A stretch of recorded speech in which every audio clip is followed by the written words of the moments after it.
Então, vamos dar prosseguimento ao nosso webinário, com a palestra intitulada Pantanal, a dinâmica das águas e do fogo, Dr. Rudy Leps, da Universidade Federal do Mato Grosso do Sul. E esta palestra faz parte do primeiro webinário em Ecologia e Evolução, que é uma iniciativa do Programa de Pós-Graduação em Ecologia e Evolução da UFES. O palestrante, Dr. Rudy Leps, possui graduação em Ciências Biológicas pela Universidade Estadual de Campinas, mestrado em Ecologia, Frugivoria e Dispersão de Sementes, de palmiteiro Euterpe edulis, na Mata Atlântica do Estado de São Paulo, pela Unicamp, e doutorado em Ecologia, efeito da fragmentação e alteração do habitat na avifauna da região da Rebiúdiúna, Bahia, também pela Unicamp. Foi professor substituto da Fundação Universitária Regional de Blumenau, presidente e pesquisador da Associação Catarinense de Proteção da Natureza. Atualmente é professor adjunto da Universidade Federal do Mato Grosso do Sul. Tem experiência na área de ecologia, com ênfase em biologia da conservação e ecologia de aves, atuando principalmente nos seguintes temas: ecologia das aves, conservação da floresta atlântica, ecologia de ambientes antropizados e ecologia de comunidades. Então, Dr. Rudy, seja bem-vindo. Então, vamos à sua apresentação. Obrigado a todos. Queria agradecer a coordenação desse webinário pelo convite. É uma honra estar aqui com vocês, né? E como viram na minha biografia, né? Eu sou uma cria da Mata Atlântica, né? De Santa Catarina até Bahia, mas há 10 anos eu estou aqui no Mato Grosso do Sul e encantado com esse ambiente, esse ecossistema fabuloso que é o Pantanal, né? Eu tenho ligação forte com a pós-graduação em Ecologia e Conservação aqui da Universidade Federal do Mato Grosso do Sul, onde a gente desenvolve vários projetos dentro do Pantanal. Nós temos um curso de campo da pós-graduação chamado Ecopan, Ecologia do Pantanal, e onde a gente faz um treinamento intensivo durante um mês com alunos da pós-graduação, não só nossos, mas também de outros lugares. A gente sempre abre vagas para a gente trazer pessoas, para trazer alunos de fora. Os professores que vão ministrar esse curso também são de diversos lugares do Brasil, desde que a gente consiga a renda, verba para poder chamá-los todos, né? E então a gente desenvolve projetos curtos, de curta duração, e um projeto longo, cada aluno desenvolve. Então é uma vivência com o Pantanal bastante intensa, né? Um mês, 3 semanas a um mês que a gente fica lá. Além disso, eu sou ligado ao projeto NoLid, que eu vou falar um pouquinho mais adiante, né, que tem bastante a ver com essa história da dinâmica das águas e do fogo do Pantanal. Quando a gente fala de Pantanal, normalmente a gente pensa em água. E está certo, né? Porque a água é um dos fatores mais importantes e que ele é a resposta para a maior parte dos grandes temas ecológicos que a gente tem com o Pantanal, né? Então, é uma grande quantidade de água. Então, quando a gente viaja pelo Pantanal, subindo o Rio Paraguai, por exemplo, nesse caso, isso aí não tem filtro nenhum, a luz é assim mesmo, né?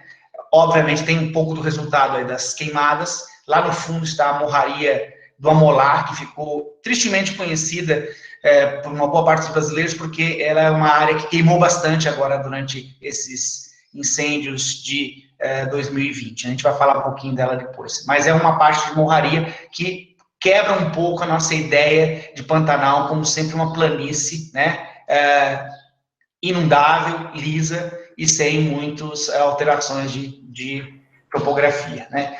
Então, aí tem um mapa com o Pantanal. Então, esse é um mapa do Pantanal, né. O Pantanal abrange no Brasil, Mato Grosso do Sul, 65% do Pantanal brasileiro está no Mato Grosso do Sul, e o Mato Grosso com 35%. Além do Brasil, nós temos porções importantes do Pantanal no Paraguai e na Bolívia, né? Na Bolívia, particularmente importante, principalmente nas províncias de Beni e de Santa Cruz de la Sierra. Uma coisa muito... o Pantanal é a maior planície inundável do mundo, né? Tem cerca de 195 mil quilômetros quadrados de planície, isso abrangendo tanto Brasil quanto Bolívia e Paraguai. Costuma-se definir o Pantanal, né, como uma área mais baixa, né, de altitudes baixas, em torno de 100 metros. Então, o Pantanal é definido por isso. Bioma, como a gente usa aí no IBGE, né, não é bastante complexo você chamar o Pantanal de um bioma, né? Além do erro do termo, né, em termos ecológicos, né, o Pantanal ele é na verdade um grande mosaico, né, de vegetação e de origens de fauna e flora de outros lugares, né? E por isso é praticamente impossível você entender o Pantanal sem entender o seu entorno. Você só pensar na planície e você tem que pensar também no planalto que o envolve. Isso porque essas águas drenam para dentro do Pantanal. Então, tudo que acontece aí nessa região que está com branco, né, que na verdade, a bacia do Alto Paraguai, a gente chama de BAP, uma bacia bem grande, com 600 mil quilômetros quadrados, né? Pensem que o Paraguai é o rio do Pantanal, é o principal, né, onde convergem os demais rios, né,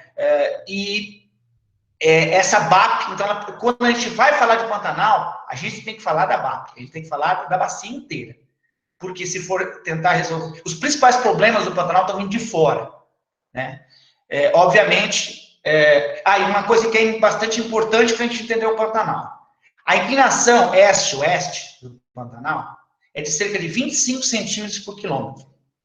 É uma inclinação bastante baixa para todos os padrões. Entretanto, quando a gente vê a inclinação norte-sul do Pantanal, que é de 2 centímetros por quilômetro quadrado, desculpa, a gente entende uma dinâmica e percebe que a gente está num lugar especial em termos de características, né? Então, o Pantanal é tão especial por esses vários processos que se realizam devido a essa topografia extremamente, uma inclinação extremamente baixa, né? E isso vai explicar alguns padrões que a gente vai entender. Aí é outro desenho da bacia do Alto Paraguai, com a utilização, né? O quanto mais se utiliza de terra, mais o uso da terra está ligado aí, quanto mais vermelho, mais intenso. Então, vocês percebam que todos os rios que drenam para dentro do Pantanal, eles sofreram lá nas suas cabeceiras, lá no trecho que corre o Planalto, uma forte uso em pecuária e agricultura. Então, a gente tem aí toda essa parte que está drenando para dentro do Pantanal, vindo com pesticidas, nutrientes, adubos. Então, tudo isso está vindo do Pantanal. E isso há uma alteração completa aí na sua dinâmica interna. Vem muitos sedimentos, já que você desmatou essa área, então tem alguns rios com grande quantidade de sedimento, particularmente o rio Taquari, que é essa parte mais azul aí, ele forma um leque, e esse é um dos grandes problemas socioecológicos do Pantanal, né? Esse leque do Taquari, que ele está sendo assoreado devido a essa entrada muito grande de sedimentos. Ele já era um rio com muitos sedimentos e desmatamento nas cabeceiras, aumentou isso. Então, ele forma aí um problema aí dentro, que é um processo podemos chamar de desertificação interna, né? Apesar de ter água, né, você não consegue, a vegetação não consegue se estabelecer, expulsaram muitas pessoas que viviam aí, né, fazendeiros, então inviabiliza também o uso econômico da região. Mas a gente vai falar isso um pouquinho depois. Eu gosto muito desse perfil que o Assini é um geógrafo da Unesp de Rio Claro, que trabalha bastante com essa parte do Pantanal, e eu gosto bastante desse desenho, porque ele mostra realmente, né, a convergência desses rios para dentro da planície do Pantanal. E também permite ver as entradas à esquerda, né, de maciços de topografia maior, né, o Urucum, o Amolar, que adentram no Pantanal. Isso já é uma influência andina, né, de um sobrevivimento dos Andes, que ainda faz com que essa área seja mais alta. Então, a gente tem o Planalto da Bodoquena e, do outro lado, o Planalto do Amolar, Urucum. Então, essas montanhas aí, aqui, nós temos o Pantanal, propriamente dito, aqui está o Rio Paraguai, né, com todas as macrófitas e essa vegetação associada. Lá no fundo, nós temos as montanhas do complexo do Amolar, né? E essas montanhas lá no fundo já estão em território boliviano, e essas mais da frente aqui, mais secas, né, são dentro do território brasileiro. Essas montanhas do primeiro plano, normalmente elas estão... É uma vegetação que cresce em cima de um solo bastante calcário e muito pedregoso. Né? Então, tem muitas rochas, pedras. Então, essa vegetação é uma vegetação bastante seca que cresce aí em cima desse solo bem calcário. Dentro do Pantanal, você vê uma grande heterogeneidade. E por isso, né, a gente tem diversos pantanais. A gente tem vários sistemas de classificação dos pantanais. Alguns levam em conta o rio, né, então o rio é o principal, é o centro, né, mas em alguns locais, um lado do rio tem uma formação, tem um tipo de solo diferente do outro lado. Então, você junta dois pantanais com características diferentes. Então, em algumas classificações, eles consideram mais o solo. Então, existem vários tipos de classificação para o Pantanal. Outra coisa que influencia também a classificação do Pantanal é o regime de chuvas, o regime de cheias. Né? Quando a gente fala... É uma coisa que eu vim de Mata Atlântica, vim de Blumenau, onde você tem problemas de enchente. A gente não chama isso de enchente, isso é cheia. Né? É um processo sazonal, quase todo ano tem, eu já vou falar sobre isso. Né? Então, é um processo de cheia e vazante, enche e esvazia. Né? E cada região do Pantanal ela tem um regime diferente de encher e esvaziar. Mas o que chama a atenção bastante da gente no Pantanal é a biodiversidade, né? A gente, principalmente como biólogo, eu, como nascido na Mata Atlântica, vem para cá e você vê animais, muitos bichos, né? Existe uma grande riqueza e abundância de macrófitas aquáticas. Então, as plantas aquáticas são muito importantes. Aliás, aqui eu sou um pouco negligente nessa apresentação com a fauna aquática, me desculpem quem gosta mais de fauna aquática, mas é fabulosa a quantidade de peixes, a quantidade de insetos aquáticos. Então, pela própria característica do Pantanal. Né? Nós temos uma grande riqueza de lagartos e serpentes, cerca de 110 espécies, está crescendo esse número, mais pesquisadores estão vindo para o Pantanal, estão descobrindo espécies novas ou ampliando a distribuição de outros lagartos. E aves, nós estamos revisando também a lista de aves que ocorrem no Pantanal. Por enquanto, a gente está com 580 espécies, né? Então é uma riqueza de espécies muito grande no Pantanal. Mas, mais do que a riqueza de espécies, o que chama a atenção no Pantanal é que essas espécies têm grandes populações, principalmente as aves e mamíferos. E por isso, em termos de conservação, o Pantanal é um local extremamente importante para algumas espécies, pois ele abriga as maiores populações dessas espécies. Então, isso traz um peso importantíssimo para a gente manter e conservar o Pantanal. O Pantanal tem baixo endemismo, né? Então, o Aziz Absaber, o grande geógrafo, já falava que o Pantanal era um grande ecótono, né? Com componentes, né, originários da Amazônia, principalmente na porção norte, né? Que vem lá do Beni, na Bolívia, que vem da parte norte, acima de Cáceres, né? Para os Parecis, que fazem a divisão, o divisor de águas. Também na Mata Atlântica, que vem por baixo, né, principalmente pela calha do Rio Paraguai. O Chaco, que é uma vegetação muito interessante, e que nós temos manchas inseridas dentro da área do Pantanal. A Chiquitania, que é um tipo de vegetação diferenciada, que é justamente aquele que eu mostrei para vocês, crescendo em cima de um solo calcário, com grande quantidade de cactos enormes, ou puntia, enormes, né, e também prosópis, né. Então, é um tipo de vegetação bem diferente, e a gente tem várias manchas dentro do Brasil. Então, tem muita gente que esquece que nós temos charque, que nós temos chiquitania dentro do Brasil. E, claro, o cerrado, que é a maior influência, né? Nós temos muitas espécies, principalmente de plantas, que são derivadas do cerrado, né? Então, só passar algumas espécies para vocês terem uma ideia. Essa é uma Eunectes noteus, é uma espécie quase endêmica. Aqui a gente tem que usar quase endêmica porque vai ocorrer um pouquinho no Chaco, vai ocorrer um pouquinho nas áreas mais altas de Planalto, como eu falei para vocês, né? Mas, assim, a grande quantidade da população está aí dentro do Pantanal. Então, essa é uma sucuri amarela, né? Uma grande serpente aquática que ocorre no Pantanal. Aves, né, então essa é uma das características aí, então, grandes agrupamentos de aves, principalmente aves aquáticas, a gente vê tuiuiu, cabeça seca, colhereiro, né, então, um agregamento de espécies e outras lá no fundo, né, se aproveitando, tentando pegar alguma coisa.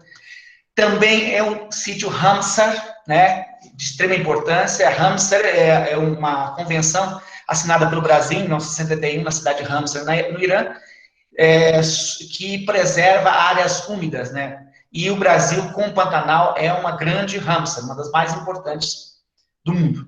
E aí a gente tem a chegada de muitos migrantes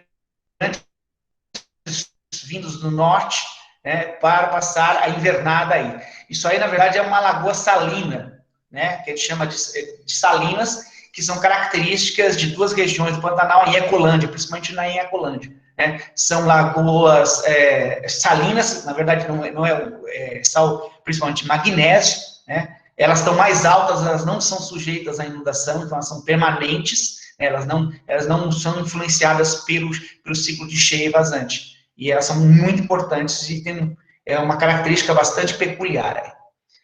Onça é uma das maiores populações de onça do mundo, né? Dentro do Pantanal, talvez um dos locais mais fáceis de você ver uma onça é no Pantanal.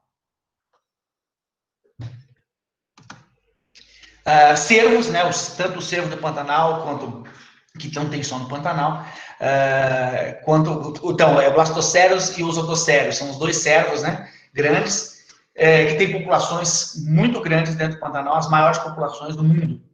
Então, bastante importante para eles. Esses animais entram dentro da água, são sempre, entre aspas, aquáticos, né? Eles vão comer macrófitas aquáticas lá no meio dos lagos, dos alagados, né?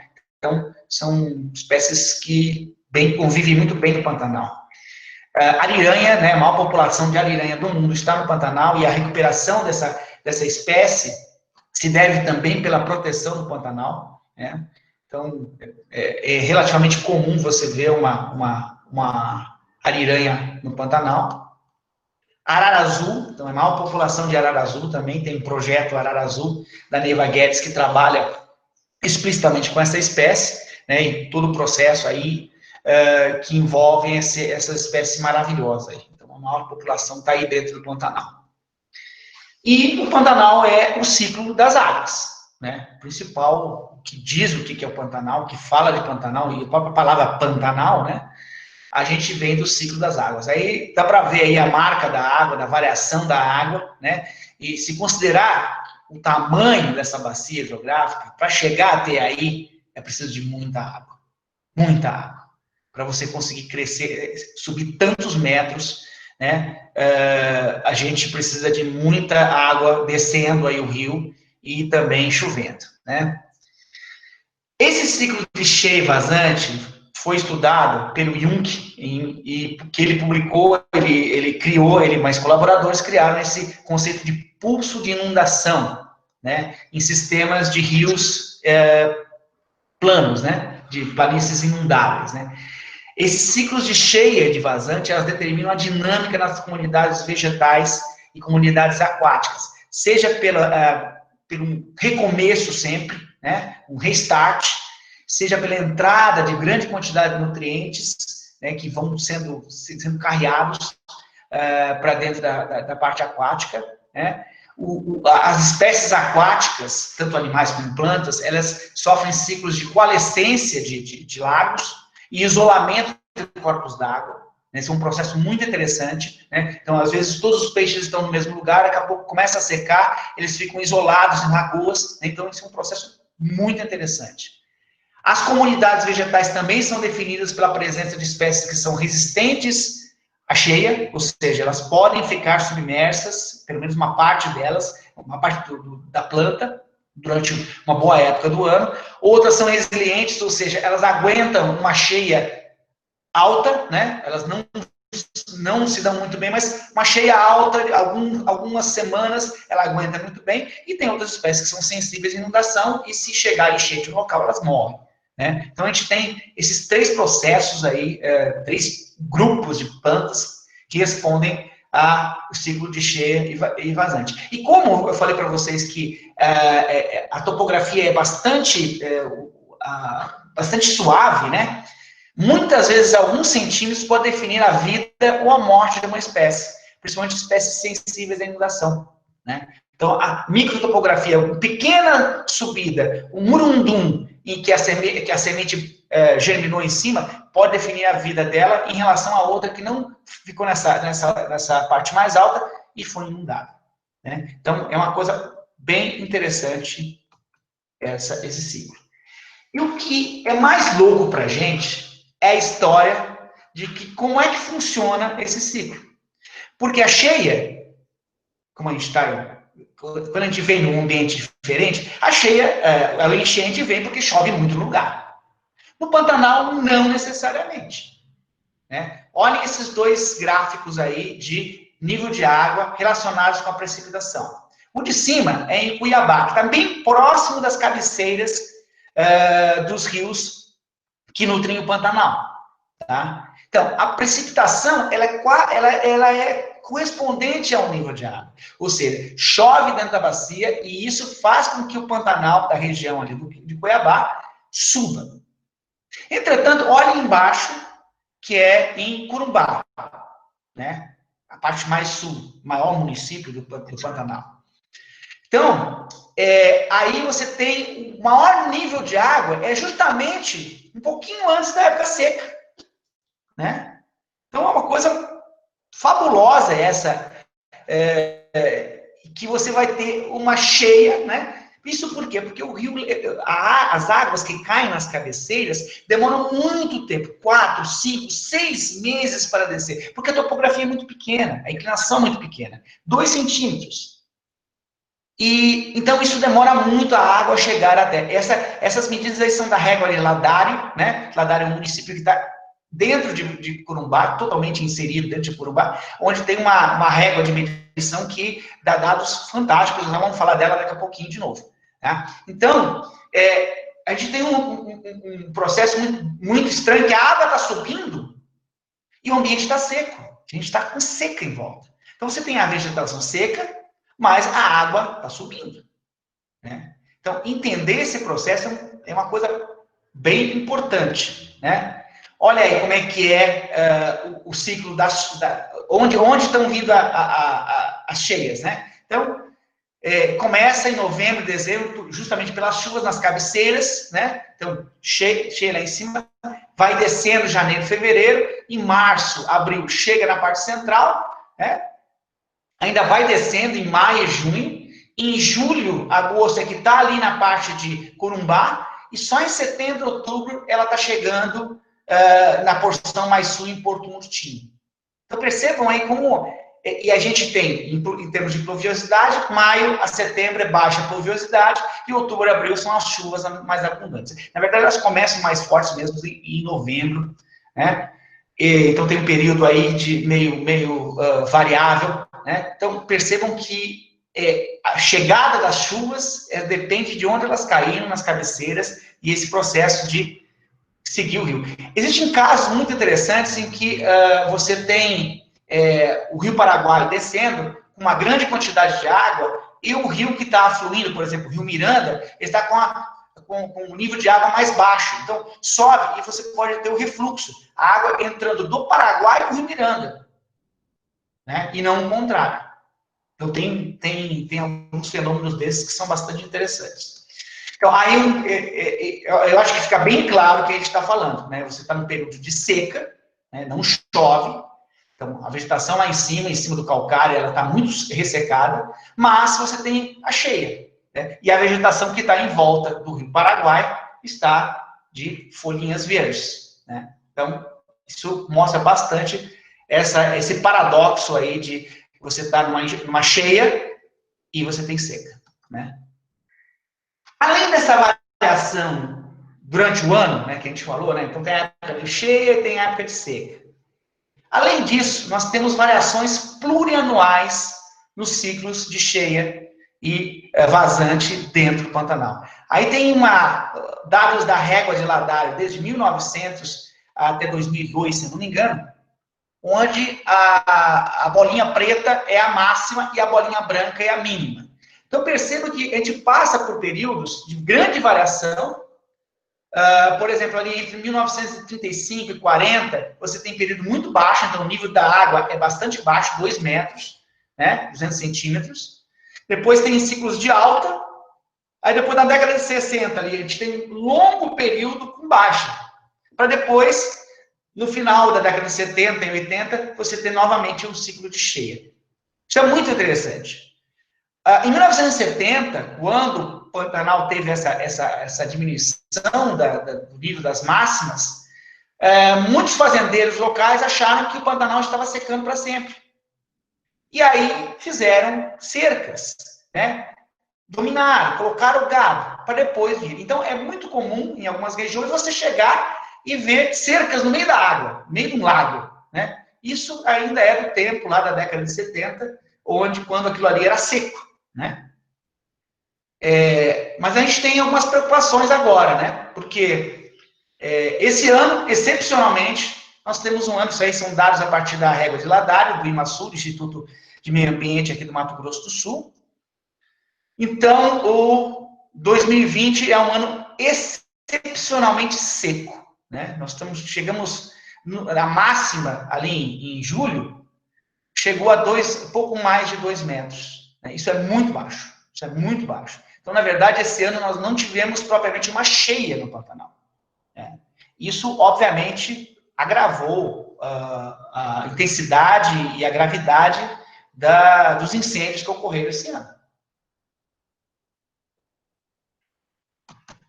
Então, e isso afeta não só a pecuária, mas também os moradores que vivem na beira desses rios, né, do Pantanal, os ribeirinhos, né, que tem toda a sua casa adaptada para o processo de cheia e seca. Né? Muitas vezes tem algumas casas em que a cozinha é mais baixa e na época mais cheia eles vão fazer comida com os pés molhando. Isso é normal, não vai encher tanto, porque precisa de muita chuva, precisa de muita água para poder superar alguns centímetros. Então, esse pessoal está, entre aspas, adaptado a esse ambiente, né? Então, fazendo um resumo, né, de como é que é o ciclo das águas no Pantanal. É um ciclo anual espacialmente complexo, ou seja, os pantanais respondem de maneira diferente à chegada de chuva. Não depende da pluviosidade local na maior parte dos locais, das áreas, das regiões, né? Isso depende da água que vem de outros lugares. A topografia, mesmo a microtopografia, é bastante importante para determinar quem vai sobreviver e quem não vai. Então, a topografia do Pantanal é muito, muito importante, mesmo sendo micro, essa variação muito pequena. A água é um forte filtro ambiental para a vegetação, determinando as espécies que resistem, né? Aquelas que são resilientes, as que se dão muito bem com essas cheias e as que são muito sensíveis. Né? E também notem mais uma coisa que eu esqueci de falar. Fases de vida diferentes da planta também têm sensibilidades diferentes. Né? Uma plântula responde de uma maneira diferente da adulta. Né? E a magnitude da cheia, ou seja, o quanto essa água vai subir, ela é bastante variável. Então, a gente pode dizer assim, todo ano vai ter cheia, quase, né? A gente viu que esse ano não vai ter, né? E alguns anos anteriormente não teve. Mas quase todo ano vai ter cheia. O que vai variar aí é o quanto ela vai subir ou não. Né? Então, a gente sempre tem que estar atento a essas variações plurianuais para poder dizer. Mas a gente pode pensar mais ou menos água influenciando a biota do Pantanal desta maneira. E o fogo, né? Onde entra o fogo com isso, né? Como é que você queima uma planície inundável? Né? A gente ouviu absurdos sendo falados aí durante esse processo aí, esse incêndio, os grandes incêndios que nós tivemos esse ano. Né? Como é que Pantanal não está queimando, que é mentira, porque como é que a água queima, né? Uma profunda ignorância. E a gente, desde o ano passado, na verdade, nós temos tido incêndios no Pantanal, né? Fogo no Pantanal desde o ano passado. Esse ano, na verdade, a gente teve fogo todos os meses. Todos os meses. Desde janeiro, a gente teve fogo. Esse aí é um fogo do ano passado, setembro do ano passado, perto da base de pesquisas que a UFMS tem no Pantanal de Miranda. Mas o fogo é algo que ocorre com uma certa frequência no Pantanal, né? O Pantanal está dentro de uma diagonal seca da América do Sul, né? Se a gente puder dividir a América do Sul em grandes tipos vegetacionais, nós temos uma grande floresta úmida no litoral, a floresta atlântica, e uma grande floresta na porção norte, que é a floresta amazônica, obviamente com todas as suas sutilezas e diferenças, né? E aí no meio nós temos uma diagonal de ambientes mais secos, de ecossistemas mais secos: Caatinga, Cerrado, o Pantanal e o Chaco. Né? Então a gente tem toda essa variação aí, né? Então são vegetações mais secas, porém a gente tem que cuidar quando a gente fala dessa vegetação mais seca, que muitas vezes se tem que a vegetação seca está adaptada, vamos falar assim, aos ciclos de fogo e os processos, né, de fogo natural. Não é bem assim. A caatinga, por exemplo, ela é bastante sensível ao fogo, né? Ela é bastante sensível ao fogo. O cerrado, ele tem bastante resiliência, várias espécies têm resiliência ao fogo, assim como uma porção boa do Pantanal. O Chaco é intermediário entre a caatinga e o cerrado, em termos de sensibilidade ao fogo, né? E é interessante que o Chaco e a caatinga têm alguma similaridade, não só no aspecto, né, mas em algumas similaridades biogeográficas aí de algumas espécies que ocorrem nessas duas pontas, né? Então, nós temos esse diagonal seca aí de vegetação, e temos o cerrado e o Pantanal, que são um pouquinho mais resistentes, né? Então, temos espécies resilientes ao fogo, mas também temos espécies sensíveis ao fogo, né? A gente sabe, quando a gente vai trabalhar com a vegetação do Pantanal, a gente sabe quais espécies que ocorreu aqui, porque aqui não teve fogo, porque essa está ocorrendo aqui, né? Também, da mesma maneira que na água existem sensibilidades diferentes dependendo da idade, né? Plântulas mais sensíveis, as espécies mais adultas ou mais crescidas, né? Mais resistentes, mais resilientes, né? E isso estrutura as comunidades vegetais, né? Entre espécies que são resilientes ao fogo e as espécies que são mais sensíveis. Então, a gente tem capões de mata, que são fragmentos naturais isolados no meio da vegetação campestre. Temos as cordilheiras, e dentro dessas cordilheiras e capões, nós temos espécies que são mais resistentes e mais sensíveis ao fogo, né? Então, o fogo é um fator de estruturação das comunidades vegetais do Pantanal, né? E quando a gente fala de fogo, a gente está falando de fogo, primariamente, fogo não antrópico, né? Aquele causado por raios, né? Normalmente, esses incêndios causados por raios ocorrem no final da estação seca, quando começam a chegar as primeiras frentes frias com chuvas, e que essa chuva não é suficiente ou não cai, mas você tem uma grande quantidade de descargas elétricas que podem provocar incêndios, né? Então, é um incêndio que ocorre, mas geralmente você tem chuvas logo em seguida, e que vão apagar esse fogo e, inclusive, espalhar os nutrientes dessas cinzas, né, que são bastante importantes. Ou seja, esse fogo natural é imprevisível espacialmente, a gente não sabe onde vai cair o raio, né? E também na frequência, o mesmo lugar queimar 2 vezes é raro, né? Você vai ter, então, todo um processo variegado, né, espalhado, um mosaico de áreas que foram queimadas, não queimadas esse ano, com outras áreas que queimou em outro ano. Então, isso forma um processo bastante interessante de variabilidade, né, dentro dessas comunidades do Pantanal. E esse fogo, a gente fala, fogo não antrópico, como é que você pode dizer que fogo é não antrópico, né? Tem muita gente, eu nunca vi um raio, tem muita gente que duvida desse poder dos raios, né? Então a gente tem aí um trabalho bem interessante do Power e colaboradores sobre processos bem complexos, eu peguei só a parte do fogo, né? Processos ecológicos de 12 mil anos para cá, né? Investigados aí no Pantanal. Então, a frequência de fogo que foi sugerida pela presença de carvão dentro dos depósitos, né? Você teve uma grande magnitude de fogo aí antes de 10 mil anos, entre 12 mil e 10 mil anos. Tá? Então, esse foi a parte mais forte de fogos, né? Episódios de fogo. E também, até 8 mil anos, você tem alguns episódios grandes de fogo, né? Eles só foram novamente aparecer com grande magnitude depois do ano 2000, né? Quando a gente se influenciou. Então, nós temos aí dois processos.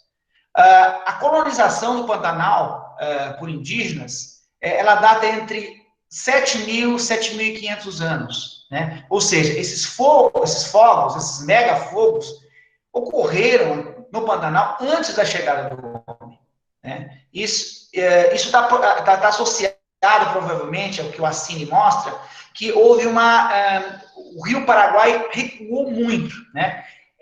Eu esqueci de falar, a maior parte desses registros aí está no fundo da Baía de Guaíba, que é um grande lago que fica entre a Bolívia e o Brasil, ali naquela região da Serra do Amolar, né? Então, ali eles têm depósitos que conseguem investigar isso. Então, ali mostra que houve, então, um processo de expansão, né, e de recuo, né, da vegetação campestre e também da presença aí de fogo. Tá? Então, o fogo é anterior à chegada do homem, né? Mas, obviamente, é uma prática comum, o fogo. Né? Os índios, né, os Cadiuel, os Terena, os Bororo, os Guató. Os Guató é um grupo indígena que está ligado extremamente ao Pantanal. Eles são os índios canoeiros, né? Inclusive, eles têm um tipo de arroz domesticado, que ocorre no Pantanal, e colhem esse arroz durante as cheias, né? Então, esses índios, todos, eles têm processos de queimar áreas, né, para depois fazer agricultura.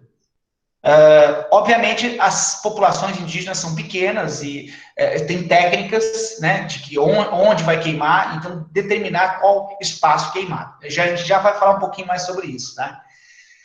Então, isso é associado normalmente a processo de aumento da área de campo para ter plantio, né? Então, isso é uma prática mesmo de aumentar a área plantada para poder plantar. Os pecuaristas que vieram depois, né, 250 anos, né, nos últimos 250 anos, usam esse fogo para a renovação das pastagens, né, ou seja, queimar todo aquele material orgânico, né, de capim velho, né, o aumento da área de pastagens, né. A partir dos anos 80, nós tivemos uma mudança no tipo de pastagem que ocorre no Pantanal. Até década de 70, começo da década de 80, a maior parte da pastagem era pastagem nativa.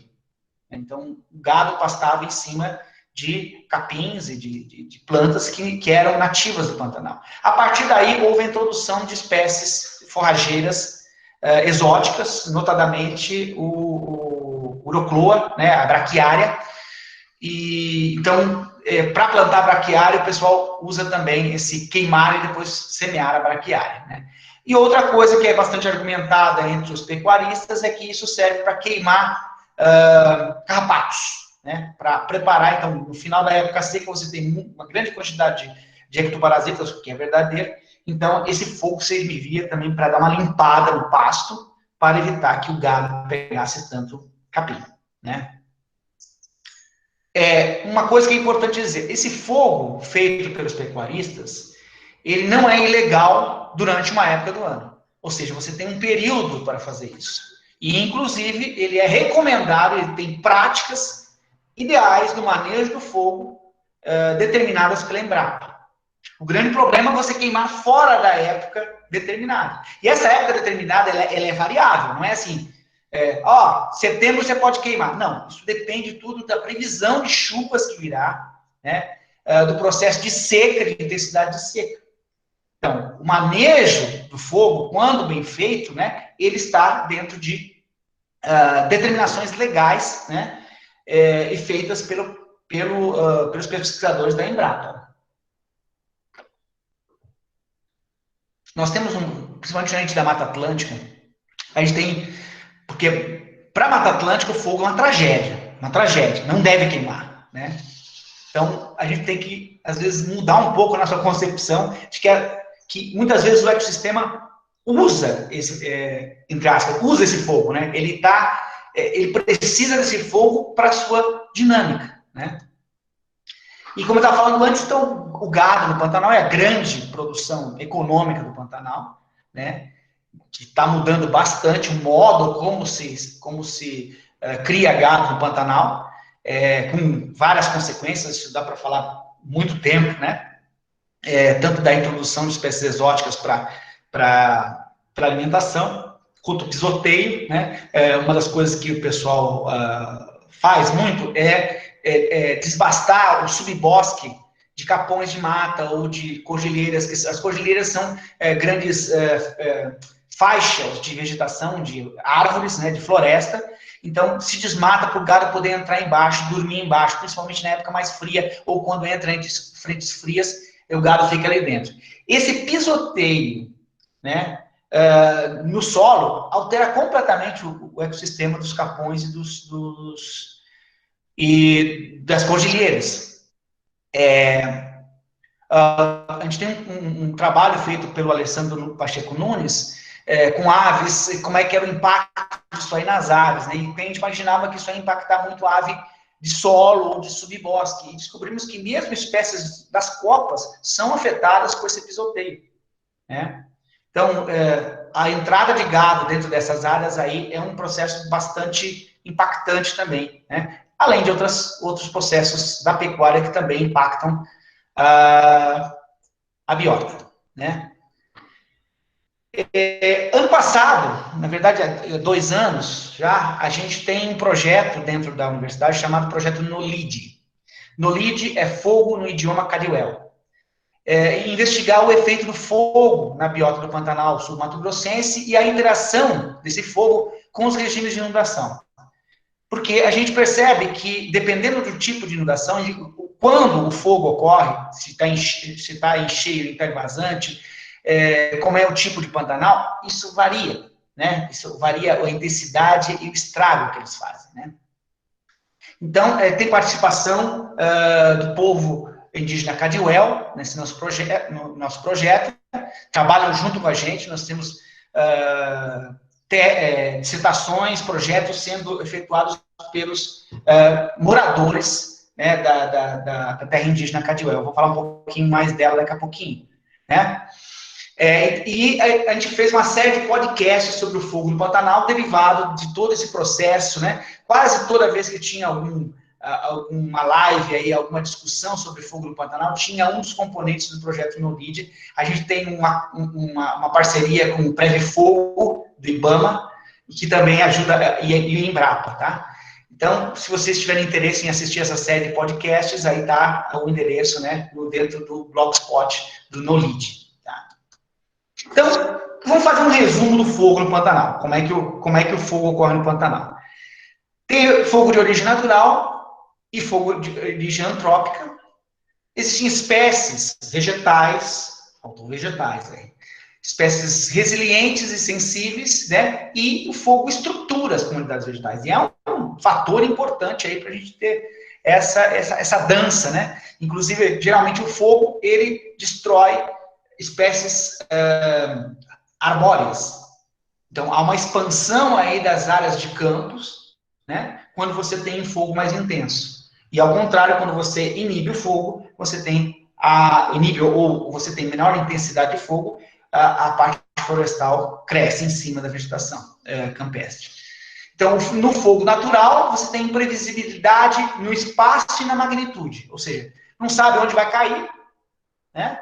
Qual vai ser a intensidade desse fogo, quantos dias ele vai queimar, dependendo da chuva que vem, né? E a frequência, geralmente, no mesmo local ou próximo, é baixa, porque a probabilidade de um raio cair no mesmo lugar é mais baixa. Isso até o ditado popular diz isso, né?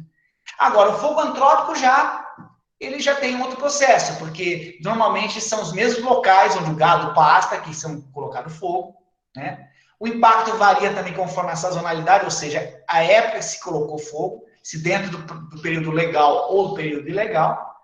Então, estudar a ecologia do fogo do Pantanal, ainda a gente tem muita coisa para entender como é que é esse processo. Obviamente que o que aconteceu agora foi uma coisa tão catastrófica que acelera a necessidade da gente entender como é que esse fogo funciona, como é que é esse processo do fogo dentro do Pantanal. E, obviamente, que a gente tem um outro fator aí dentro, né, que é o fator de mudanças climáticas globais. Então, como é que foi o fogo no Pantanal este ano, né?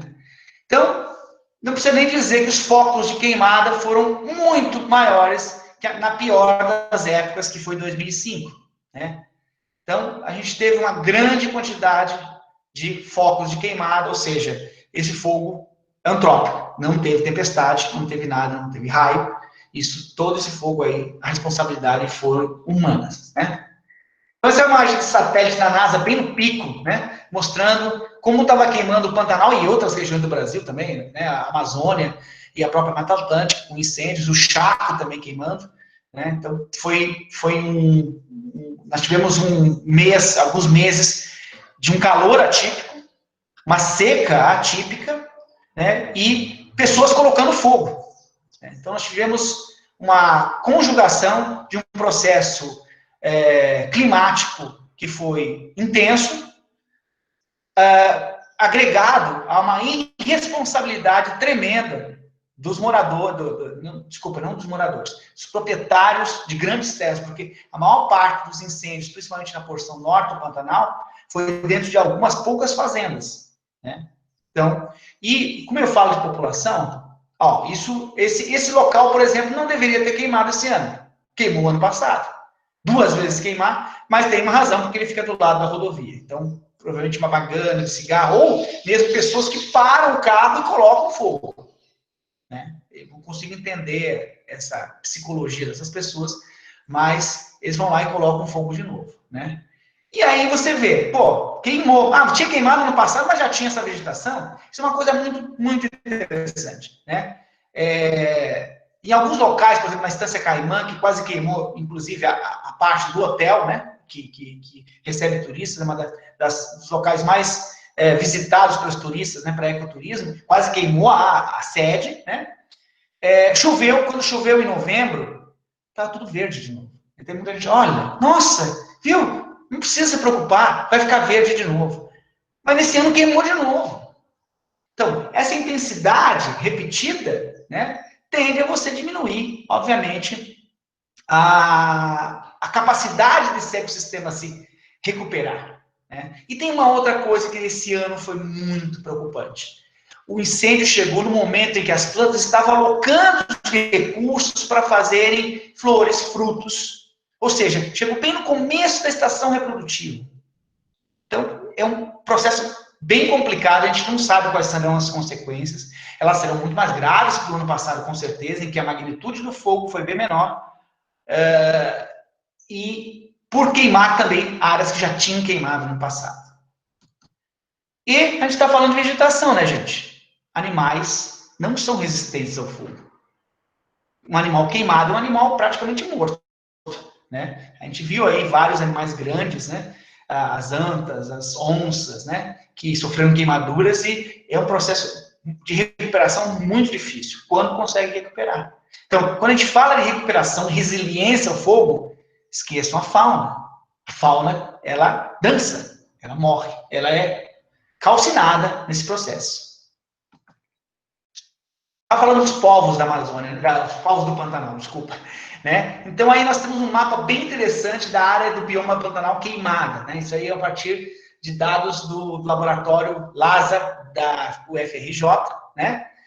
E que mostra aí onde foram os principais focos de incêndio. E percebam aqui, na parte sul, a terra indígena Cadiuel, que teve 34,9% da área queimada. Ou seja, uma parte bem pequena, e justamente a parte que faz fronteira com as fazendas. O fogo veio de fora, gente. E detalhe, esse ano queimou menos terra indígena Cadiuel que o ano passado. Então, eles, de alguma maneira, eles sabem manejar esse fogo. E é o que a gente está querendo trabalhar junto para tentar entender como é que se faz esse manejo de fogo, que se faz há tanto tempo, né? Há 6.000 anos que o pessoal está mexendo com fogo, né? E tem algumas coisas impressionantes de queimar, precisamos queimar aqui, queima apenas ali, né? Então, a gente tem muito a aprender. E eu acho que é o momento mais importante da gente ter esse aprendizado com pessoas, com humanos que viveram tanto tempo com o fogo. Para terminar, eu queria dar um pouquinho de otimismo. Eu evitei colocar imagens de animais queimando, de floresta queimando. A gente foi soterrado, né, de tantas imagens trágicas de animais queimados, de florestas queimando, de pessoas com dificuldades, né? Então, a gente fica pensando no grande fazendeiro, mas o morador do Pantanal, o pantaneiro mesmo, que está lá, sofreu muito, né? O pessoal que, por exemplo, trabalha com iscas, os isqueiros, né, que eles vivem perto dos rios, pegando isca viva para os pescadores, não tem pesca, né? Os rios, a gente fica pensando só na vegetação, os rios foram extremamente impactados por esses incêndios, né? A quantidade de fuligem, a quantidade de material, de cinzas que caiu no rio, isso afetou tudo. A gente ainda tem que pesquisar isso ainda está para ser estudado, né? O pessoal está começando a trabalhar com isso, né? E isso vai afetar, obviamente, a visita do pessoal que vem pescar no Pantanal, né? Então, os isqueiros, como é que você está o pessoal que colhe isca viva, né? Então, todos eles estão sendo afetados, mas o que eu acho é que nós temos aí um símbolo bem interessante do Pantanal, que é esse ninho de tuiuiu, que está na beira da BR, que sai de Campo Grande até Corumbá, então acessa a BR 262, e esse ninho aí é um ninho que tem mais de 20 anos, tá? E que, ano após ano, os tuiuius fazem ninho aí. Os tuiuius têm essa resiliência muito parecida com as das cegonhas, né? De fazer o ninho, quando foi bem sucedido, fazer um ninho ano após ano. Então, isso aí é uma atração turística, o pessoal para de carro para fotografar, né? Os tuiuius. Essa foto foi tirada no ano passado, queimou um pouco aí na região nessa época, né? E a gente pode ver isso assim, o filhote é um pouco mais escuro que o adulto, mas vocês percebam que tem fuligem aí no meio também, né? Então, inclusive foi uma prole bastante razoável, né? Nós tivemos 5 filhotes aí, né, numa única prole, quase todos da mesma idade. Então, esse ninho de tuiuiu aí é uma maravilha para quem vê. Mas, infelizmente, esse ano nós tivemos uma tragédia que queimou, inclusive o ninho, né? A gente não tinha notícia de que tinha ovos ou filhotes nesse ninho nessa época, tá? Parece que não. Simplesmente os adultos, quando começou a queimar, os adultos foram embora, né? Então, esse símbolo do Pantanal, né, que a gente tem do tuiuiu, da beira da BR, sumiu, né? A gente perdeu ele. Mas aí um grupo de pesquisadores da Embrapa, né, a gente está monitorando, na verdade, o Valfrido Tomás capitaneou essa ideia, que alguém sugeriu que na Alemanha houve um processo também de um incêndio numa região de nidificação de cegonhas, e o pessoal fez árvores artificiais, né, de metal, para poder atrair, ver se conseguia atrair novamente esses animais, e deu certo. Então, o pessoal construiu aí, com a ajuda de algumas empresas, né, um ninho de tuiuiu, colocou algum material lá em cima para ele começar a se animar, e pelo jeito aí a gente está monitorando, pessoas estão passando por lá, retratam-se e vê o tuiuiu ali perto, mas ele já veio dar uma olhada, né? Então, isso é um pouco de esperança para a gente conseguir lidar com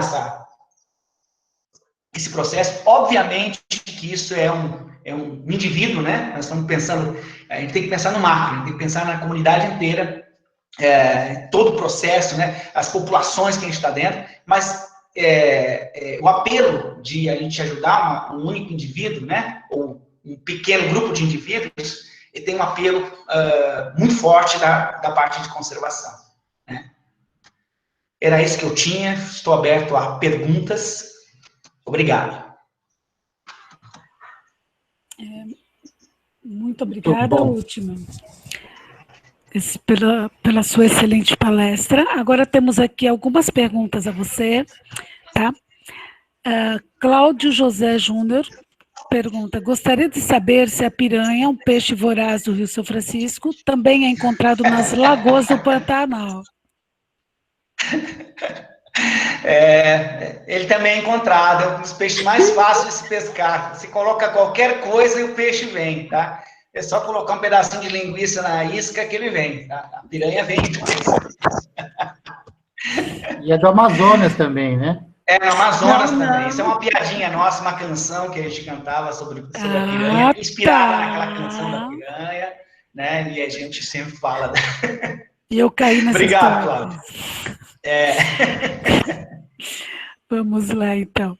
A Cheias do Pantanal é um evento previsível. Pode ser considerado um ciclo ambiental, como, por exemplo, as marés marinhas? Pode ser considerado um ciclo? Essa pergunta é minha, viu, Ruth? É? Sim, dá para ser considerado um ciclo, né? Mas tem aquela história. Quase todo ano você tem cheia. O processo de cheia e vazante. Quase todo ano. Tem ano que falha. Né? Agora, o tamanho de quanto vai subir essa água é que vai variar. Mas são sempre nos mesmos meses? Dependendo do Pantanal, sim. Sim, a gente consegue fazer isso. Fazer essa previsão. Né? Tanto que a gente tem o curso de campo, a gente tem que fazer o curso de campo na época em que você está com seca, senão você não consegue nem chegar lá. Né? Mas existem pequenas variações, tá? Às vezes a chuva... Desculpa, chuva não, esquece chuva. A cheia vem antes, vem depois, né? Depende do quanto chove. Mas é previsível.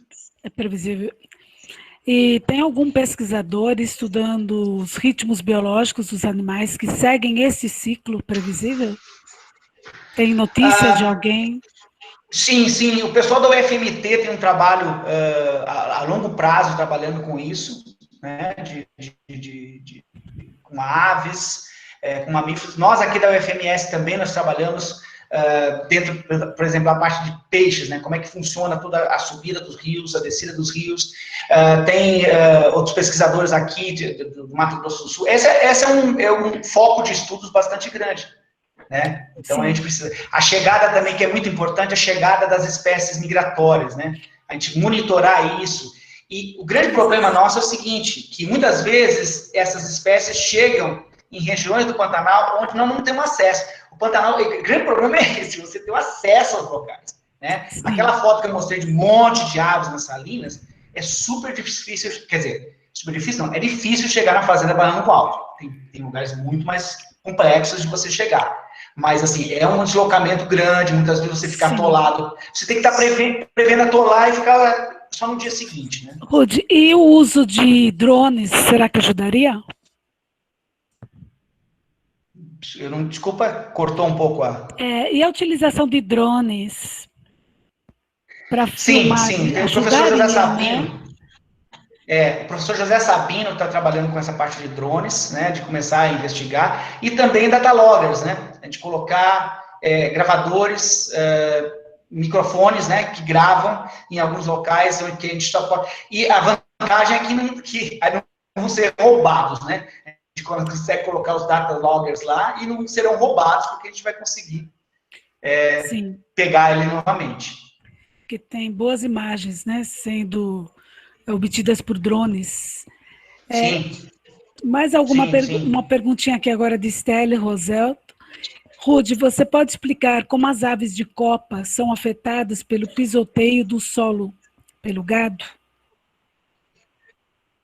Muito boa pergunta. Essa é uma questão que nós não conseguimos responder por que acontece isso. A gente acredita, na verdade, que pode ser o processo justamente de não nascerem mais espécies, tá? O pisoteio está afetando de alguma maneira as raízes, a captação de nutrientes, né? A gente pensaria o contrário. né? Na verdade, a nossa hipótese era a oposta, porque você está tendo entrada ali de fezes de gado, né? Enorme, aquilo fica forrado. Nossa, está entrando nutriente pra caramba, as plantas lá em cima vão estar bombando, tá? Mas os pássaros estão respondendo negativamente a isso, né? De alguma maneira tem um processo aí que eles não estão. Talvez, uma outra coisa que a gente pensou, a parte, talvez, de simplificação do subbosque, tire um pouco a umidade que esses animais procuram nas copas. Então, algumas espécies mais sensíveis a essa umidade podem estar subindo. Mas são todas sugestões, e a gente não sabe explicar direito esse resultado que a gente teve. Sim. Fernando Pedroni. Olá, Ruth. Fogo é importante para o florescimento e frutificação de muitas plantas. O que cria um dilema entre proteger do fogo e deixar queimar. E aí? Para comentar, Fernando? Eu concordo com isso. Eu concordo com isso. Que a história é simplesmente de você fazer assim, não pode queimar, como seria o que quase uma boa parte das pessoas pensa, não pode deixar queimar, né?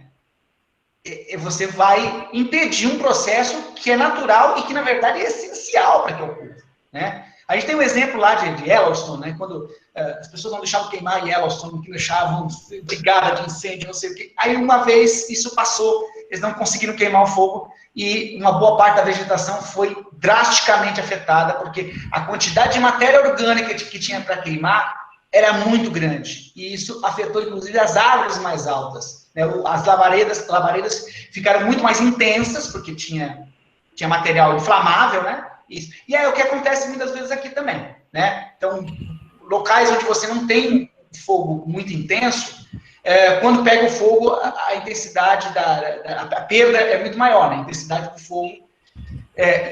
Na verdade, o que tem que fazer é saber fazer o manejo do fogo, né?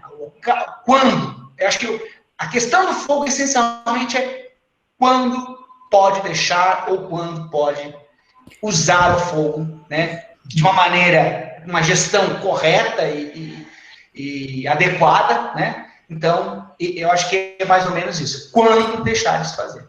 Certo, Fernando? Mas, Ruth, existe o fogo natural que vem dos raios, que deve ser uma época do ano onde isso mais acontece, e tem um fogo provocado pelo homem que tem essa prática na lavoura há muito tempo e que perde o controle desse fogo e aí causa grandes incêndios, né? Então, tem dois tipos de fogo aí que... Sim. Então, eu lembro que o professor Leopoldo Coutinho levou a gente no Cerrado de Emas, onde tinha uma parte que tinha sido queimada há um tempo e uma parte que não. A diferença era gritante, a parte queimada estava toda verde, florida, e a outra seca. Né? Então, sim. É muito legal. E tem outra coisa desse fogo, né? Da gente controlar o fogo. O fogo ocorre em uma época do ano, né? O não antrópico. E tem uma mudança que é bastante importante de associar, é que há uma mudança no padrão de utilização das fazendas, né? Até há bem pouco tempo atrás, a maior parte das fazendas eram de pessoas locais ou daqui do Mato Grosso do Sul, do Mato Grosso. Então, os próprios proprietários eram pantaneiros, vamos dizer assim, né? E as coisas foram mudando, as pessoas foram morrendo, os filhos foram vendendo as fazendas para muitas vezes pessoas de longe, né? Ou até de outro país, de outros estados, e que não entendem o processo, eles querem aquilo ali limpo. Então eles mandam o capataz, olha, põe fogo aí que eu preciso plantar braquiária. Né? A ideia dele é essa, a ideia dele é produzir ali, ele quer produzir o máximo possível. Então, houve uma alteração completa nos últimos 30, 40 anos do Pantanal, da própria produção de gado, e certamente isso vai afetar esse padrão de queimar, de incêndios, né? Isso. A Priscila faz aqui, resta uma provocação de mencionar o tamanho do impacto sobre as populações de fauna de diferentes mobilidades após incêndios de dimensões de irregulares a imensas? Pois essa é uma coisa que a gente está querendo medir, né? Por exemplo, nós temos, entre as aves, falando das aves, que é a parte que eu posso falar um pouquinho melhor, Entre as aves, a gente tem algumas espécies que são quase endêmicas, entre aspas, né? Essas aves estão ligadas ao ambiente florestal, né? E, assim, eu acredito que elas atravessam os capões, né? Mas eu acredito que elas devem ter sido severamente afetadas, né? São talvez um dos grupos mais afetados, e a gente precisa fazer... A gente tem algumas medidas aí de densidade delas dentro dos capões, tem um trabalho que o Alessandro, que foi meu orientado de doutorado, fez, Alessandro Pacheco Nunes, né, investigando aí nos capões o impacto da pecuária. Então, a gente tem medidas de 2 anos em vários locais daqui. Então, refazer essas medidas agora é uma das coisas que a gente está pensando em fazer. A gente está montando um grupo para poder trabalhar com isso, né? Porque temos a pandemia ainda para atrapalhar isso tudo, né? Além disso. Então... Exatamente, porque a tendência dessas queimadas é até aumentar, infelizmente, né? Dessas queimadas antrópicas. Sim. Ruth, temos aqui alguns pedidos de você colocar os artigos, né, de estudo sobre impacto do sorteio do gado nos capões, outros pedem para você colocar os endereços do podcast que você disse, né, que você produziu vários podcasts. Então, coloque aqui no chat depois para a gente. Tá, ok. Eu ponho aqui no chat, tá então. Bom? Eu vou escrever aqui do ladinho. Isso. Deixa eu ver onde é que está. Ótimo. E se você puder também colocar a referência dos artigos que as pessoas estão pedindo, né, do pisoteio, vai ser bacana. Na verdade, o pisoteio que a gente tem é a tese do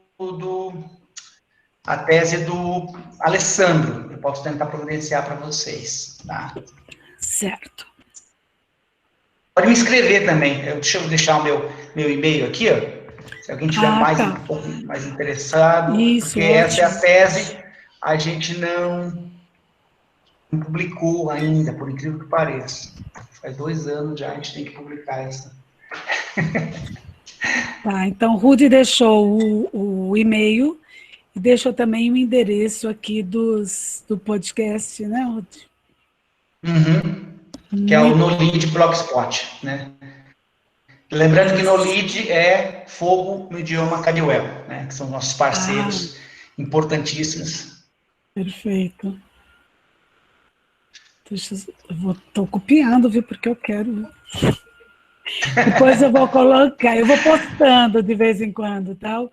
Porque é muito legal essa atividade do podcast, né? Porque você vai ouvindo, fazendo outras atividades. É muito legal, aprendi isso com minha filha. Muito bom. Então, com certeza. Ouçam os podcasts do Rudy enquanto estiverem aí nos seus trabalhos, no trânsito, né, Ruth? Muito bom. Podcast é ótimo. Na verdade, eu acho que eu participei de um podcast só, tá? Mas tem o professor Geraldo Damasceno, que é Nossa, o Geraldo é fantástico, tá? Tem o professor Danilo Bandini Ribeiro, que é o coordenador do Nolid. Tem a participação dos nossos parceiros lá do Preve Fogo também, tá? O Belink, o Alexandre. E também eu queria deixar aqui o agradecimento e assim a admiração por todos que trabalharam aí nos incêndios, né? Tentando apagar o fogo. A gente teve a perda de um funcionário do IBAMA, né? Lá em Emas, que apesar de ele treinar as pessoas para lidar com o fogo contra fogo pegou ele de surpresa, ele se queimou seriamente e veio a falecer, né? E também o pessoal que está trabalhando lá na parte norte do Mato Grosso, do Pantanal, né, no Mato Grosso, o pessoal do Projeto Pantera, fazendo um resgate das onças, tanto biólogos quanto veterinários. Isso foi uma coisa muito, muito interessante do pessoal se juntar, né? Foi uma mobilização, assim, impressionante. E uma coisa que é interessante falar sobre isso, né? Nós começamos, a gente não sabia, a gente bateu cabeça o tempo todo como é que nós íamos combater esse incêndio.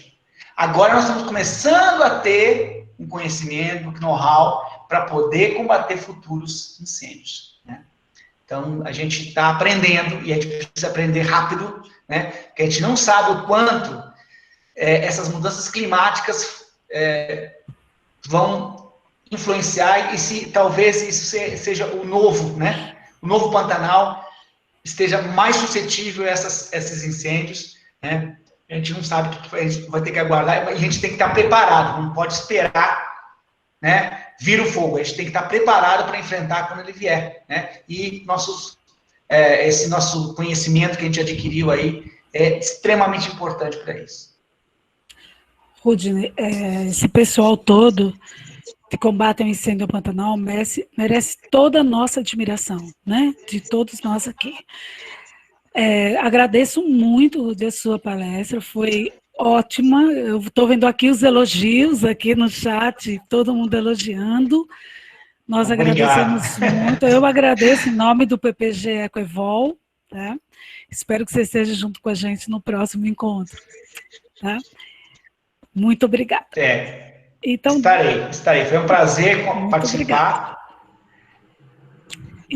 E eu vou assistir os outros também, tá? Tem ótimo. Que eu sei que vai apresentar. Sim. A tarde está ótima. Tá bom? O Rudy também é parceiro do programa, já fez em banca da gente. Sim, tô com saudade. Tô com saudade.